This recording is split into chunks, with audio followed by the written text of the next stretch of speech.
Documentation process ആയിരിക്കെ തന്നെ നിങ്ങളായിരിക്കുന്ന രാജ്യത്ത് നിന്ന് ജർമ്മനിയിൽ ഒരു 20 മണിക്കൂർ through agency through friend it's very difficult.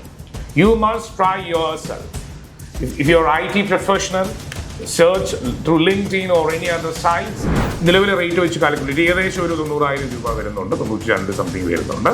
അപ്പം 10,020 ഫോർമൽ ഒബ്ലിഗേഷൻ ലെറ്റർ അവരിൽ നിന്ന് കളക്ട് ചെയ്താൽ നിങ്ങൾക്ക് ഈ പോയിന്റ് സിസ്റ്റം ആയതുകൊണ്ട് തന്നെ ഈ പറഞ്ഞ എല്ലാ കാര്യങ്ങളും വെർബലിയോ അല്ലെങ്കിൽ ഇമെയിലിലൂടെ അല്ല പ്രൂവ് ചെയ്യേണ്ടത്. നിങ്ങൾ ഡോക്യുമെന്റ്സ് കൃത്യമായിട്ട് ഓതറൈസ് ചെയ്ത് അത് അവർ ജർമ്മൻ ഇമിഗ്രേഷൻ പറയുന്ന പ്രകാരം ഈ പറയുന്ന എല്ലാ പോയിന്റും നിങ്ങൾക്ക് കിട്ടണമെന്നുണ്ടെങ്കിൽ ഡോക്യുമെന്റ്സ് എല്ലാം കൃത്യമായി നിങ്ങൾ സബ്മിറ്റ് ചെയ്യണം. എങ്കിലേ നിങ്ങൾക്ക് ആ എലിജിബിലിറ്റിയിൽ എത്തുകയുള്ളൂ.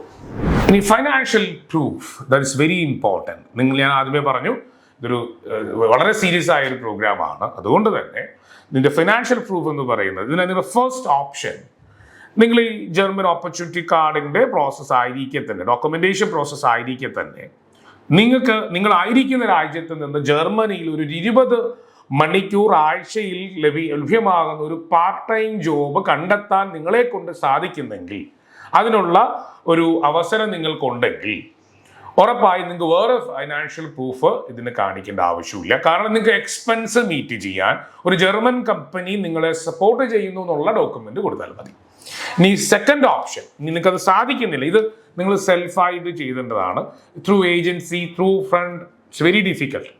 U must try your self.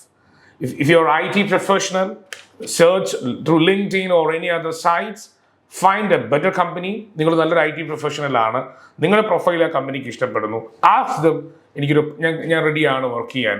അവരുടെ റിക്രൂട്ട്മെന്റ് മാനേജറോട് നിങ്ങൾ കമ്മ്യൂണിക്കേറ്റ് ചെയ്യുക, ഞങ്ങൾ റെഡിയാണ് വർക്ക് ചെയ്യാൻ. അവർ മേ ബി ഒരു ഇന്റർവ്യൂ കണ്ടക്ട് ചെയ്യും. നിങ്ങൾക്ക് ആ ഇന്റർവ്യൂയിലൂടെ അവിടെ ഒരു പാർട്ട് ടൈം ജോബിന്റെ അഷുറൻസ് ഓഫർ ലെറ്റർ നിങ്ങൾക്ക് കിട്ടുവാണെങ്കിൽ ഇറ്റ് വിൽ ഹെൽപ്പ് ടു ഇതൊരു സ്പോൺസർഷിപ്പ് പോലെ നിങ്ങളെ ഹെൽപ്പ് ഔട്ട് ചെയ്യും. നെക്സ്റ്റ്, ഇനിയും ഇത് നിങ്ങൾക്ക് സാധ്യമല്ല, അതായത് ഈ പറയുന്ന അത് ലഭിക്കുന്നില്ലെന്നുണ്ടെങ്കിൽ നിങ്ങൾ ബ്ലോക്ക് അക്കൗണ്ടിൽ, ജർമ്മനിയുടെ ഒരു ടേമാണ് ബ്ലോക്ക് അക്കൗണ്ട്, ഇത് എല്ലാവർക്കും അറിയാവുന്ന ഒരു കാര്യമാണ്. ജർമ്മനി ബ്ലോക്ക് അക്കൗണ്ട് എന്താണെന്ന് അറിയുന്നതുകൊണ്ട് ഞങ്ങളുടെ എക്സ്പേർട്ടിനോട് ചോദിക്കുക, അവർ പറഞ്ഞു തരും. ബ്ലോക്ക് അക്കൗണ്ടിൽ ഇറ്റ്സ് എ ഫണ്ട്, നിങ്ങൾ അക്കൗണ്ടിൽ കാണിക്കേണ്ട ഫണ്ടാണ് ബ്ലോക്ക് അക്കൗണ്ട് എന്ന് പറയുക. അതിന് 1027 യൂറോ പ്രതിമാസം നിങ്ങൾക്ക് കാണിക്കേണ്ട രീതിയിൽ ഇൻറ്റു 12, 12 മാസം ആയതുകൊണ്ട് 12 മാസം നിലവിലെ റേറ്റ് വെച്ച് കാൽക്കുലേറ്റ് ഏകദേശം ഒരു 90,000 രൂപ വരുന്നുണ്ട്, 92 സംതിങ് വരുന്നുണ്ട്. അപ്പം 10,027 യൂറോ ഇൻറ്റു 12 എന്ന എമൗണ്ട് നിങ്ങളുടെ ബ്ലോക്ക് അക്കൗണ്ടിൽ കാണിച്ച് അതിന്റെ ഫിനാൻഷ്യൽ സ്റ്റേറ്റ്മെന്റ് ഗവൺമെന്റിന് പ്രൂവ് ചെയ്യേണ്ടതുണ്ട്. ഇനി അതുമല്ല, നിങ്ങളുടെ ജർമ്മനിയിൽ ഒരു സ്ട്രോങ് റിലേഷൻഷിപ്പ് ഉണ്ട്, മേ ബി യുവർ ഫാമിലിയിൽ ഫാദറിന്റെ ബ്രദർ അവിടെയാണ്, സിസ്റ്റർ അവിടെയാണ്, നിങ്ങളുടെ സ്വന്തം ബ്രദർ സിസ്റ്റർ അവിടെയാണ്, there already settle in Germany, അവരവിടെ വർക്ക് ചെയ്യുന്നു, അവർക്ക് നിങ്ങളെ സ്പോൺസർഷിപ്പ് ചെയ്യാൻ താല്പര്യമുണ്ടെങ്കിൽ അപ്പോൾ അതിൻ്റെ ഒരു ഫോർമൽ ഒബ്ലിഗേഷൻ ലെറ്റർ അവരിൽ നിന്ന് കളക്ട് ചെയ്താൽ നിങ്ങൾക്ക് ആ സ്പോൺസർഷിപ്പിനും അത് ഉപയോഗിക്കാം. അപ്പോൾ ഒരു സ്പോൺസർഷിപ്പ് ലെറ്റർ ആണ് അത്, ഒരു അറ്റോർണി വഴി നിങ്ങൾക്ക് ചെയ്തു തരാൻ പറ്റും. ഒരു ഫോർമൽ ഒബ്ലിഗേഷൻ ലെറ്റർ നിങ്ങൾക്ക് തരാൻ സാധിക്കുന്നെങ്കിൽ അതും നിങ്ങൾക്ക് പ്രൂഫ് ഓഫ് ഫണ്ടായിട്ട് ഉപയോഗിക്കാൻ സാധിക്കും. ഇനി ജർമ്മൻ ഓപ്പർച്യൂണിറ്റി കാർഡിന്റെ അഡ്വാൻറ്റേജും ഡിസ്അഡ്വാൻറ്റേജും നിങ്ങൾ അറിഞ്ഞിരിക്കുക.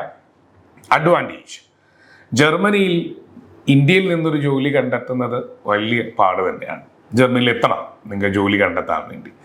അപ്പോൾ ഈ ഒരു സിസ്റ്റം ഗവൺമെന്റ് ഇൻട്രൊഡ്യൂസ് ചെയ്ത് തന്നെ ഒരു നോൺ യൂറോപ്യൻ പ്രൊഫഷണൽ നിങ്ങളെപ്പോലുള്ളവർക്ക് ഓപ്പർച്യൂണിറ്റിയാണ്. This is your opportunity card. നിങ്ങളിത് ട്രൈ ചെയ്യുക, ജർമ്മനിയിൽ എത്തുക, ജർമ്മനിയുടെ ജോലി സാധ്യതകൾ നിങ്ങൾ മനസ്സിലാക്കി ജർമ്മനിയിൽ ഒരു ജോലി ഇൻഡിപെൻഡന്റ് ആയി, ആരെയും നിങ്ങൾ ഡിപ്പെൻഡ് ചെയ്യേണ്ട ആവശ്യമില്ല. That is as A resident അവിടെ നിന്ന് നിങ്ങൾക്ക് പാർട്ട് ടൈം ജോലിയൊക്കെ ചെയ്ത് ഇനി ഒരു ജോലി കണ്ടെത്തി അതിനെ ട്രയൽ ജോബ് ആക്കി, അതും കുഴപ്പമില്ല, അല്ലെങ്കിൽ അടുത്ത ജോലി കണ്ടെത്തി.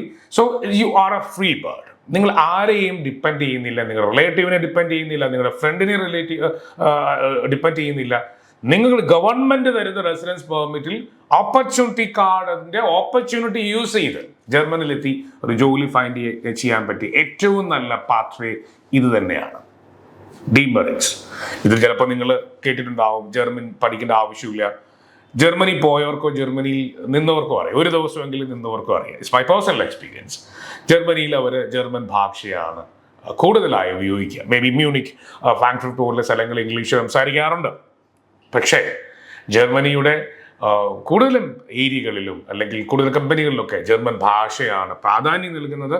അതുകൊണ്ട് നിങ്ങൾ A1 A2 ഒക്കെ ട്രൈ ചെയ്തിട്ട് ബേസിക് ഒരു ട്രൈ ചെയ്തിട്ട് പോകുന്നതായിരിക്കും നല്ലത്. ഇതിൻ്റെ ഡിസഡ്വാൻറ്റേജ് ആയിട്ട് എനിക്കിത് മാത്രമാണ് പറയാനുള്ളത്.